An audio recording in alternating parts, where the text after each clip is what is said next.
জানেন মৌলিক চাহিদার অন্যতম বৃহৎ শিল্পের সমস্যা সমাধানে সরকারের সাথে বড় সহযোগী হিসাবে কাজ করেছে আবাসন শিল্পের সদস্য প্রতিষ্ঠান রিহ্যাব। বর্তমান এবং ভবিষ্যৎ প্রজন্মের জন্য নিরাপদ আবাসনের ব্যবস্থা করায় রিহ্যাব সদস্য প্রতিষ্ঠান সমূহের লক্ষ্য।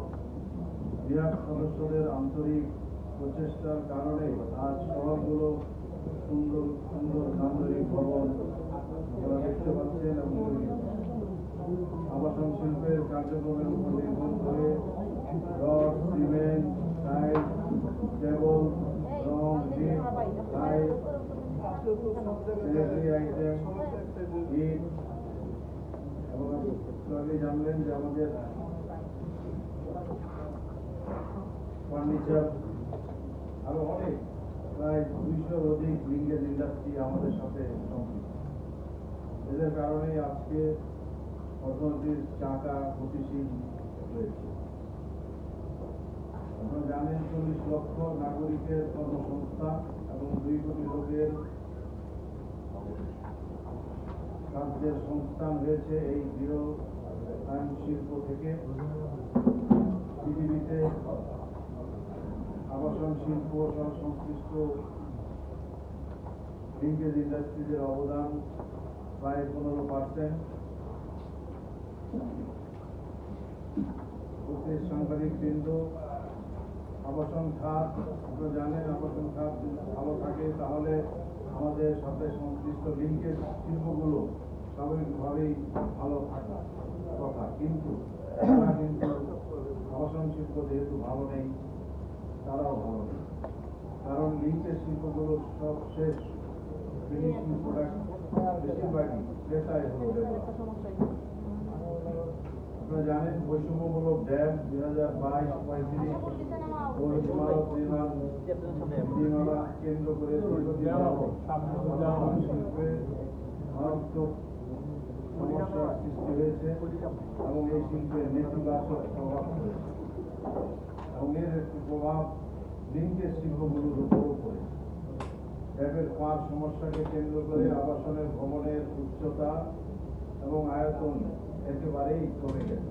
ফলে 2022-2035 সালের জন্য প্রণীত ড্যাম জারি হওয়ার পর থেকে জমির মালিকরা ও ডেভেলপারদেরকে তারা কোনো ভূমি দিচ্ছেন না, ডেভেলপাররাও আগ্রহ প্রকাশ করছে, যার কারণে ডেভেলপার কোম্পানিগুলো নতুন নতুন প্রকল্প বিনিয়োগ করতে পারছে না। এতে লিঙ্কেজ শিল্পগুলোর পণ্যের চাহিদাও ব্যাপকভাবে কমে গেছে। এখানে লিঙ্কেজ শিল্পগুলোর নেতৃবৃন্দ রয়েছে। সংবাদ সম্মেলন শেষে আপনারা তাদেরকে বিতর্কমূলক প্রশ্ন করতে পারবেন। প্রিয় সাংবাদিক বন্ধুরা, নির্মাণ উপকরণের সবচেয়ে বড় উপাদান রড।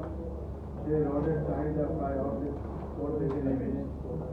13 বছরের শেষের দিকে রড শিল্পের কয়েকটা সংগঠন যৌথভাবে সংবাদ সম্মেলন করেছিল এবং তারা সংবাদ সম্মেলনে জানিয়েছিল তাদের চাহিদা 50% নেমে গেছে। এর ফলে 4-5 মাসে রডের চাহিদা আরো কমে গেছে। একইভাবে চাহিদা কমেছে সিমেন্ট, ইট সহ অন্যান্য উপকরণ।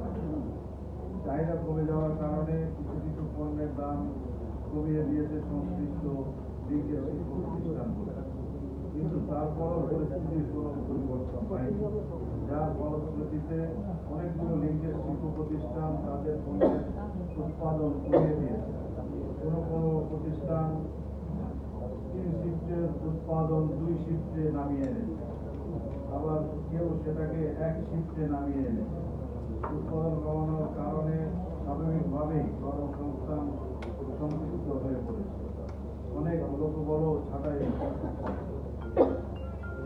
এক কথায় বলতে গেলে বৈষম্যমূলক ড্যাম এবং ইমারত বিধিমালা সংক্রান্ত সমস্যা এবং সরকারি বেসরকারি অবকাঠামোগত প্রকল্পের গতি কমে যাওয়াতে আবাসন শিল্প ও সংশ্লিষ্ট লিঙ্কেজ ইন্ডাস্ট্রিতে মারাত্মক স্থবিরতা বিরাজ করছে। প্রিয় সাংবাদিক বন্ধুরা, আমাদের প্রিয় মাতৃভূমি জনসংখ্যার তুলনায় অনেক ছোট, আর ঢাকা বিশ্বের জনবহুল একটি মেগা সিটি। অল্প জায়গায় বেশি পরিমাণ লোকের আবাসনের ব্যবস্থা আমাদের করতে হচ্ছে বাস্তবতার কারণে। আমাদের নানা সীমাবদ্ধতা রয়েছে, জমি কম থাকার কারণে। সবকিছু বিবেচনা করে ক্ষেত্রে বিশেষজ্ঞগণ ও সরকার নিজে অনেক যাচাই বাছাই করে ঢাকা মহানগর ইমারত নীতিমালা 2008 জারি করেছে।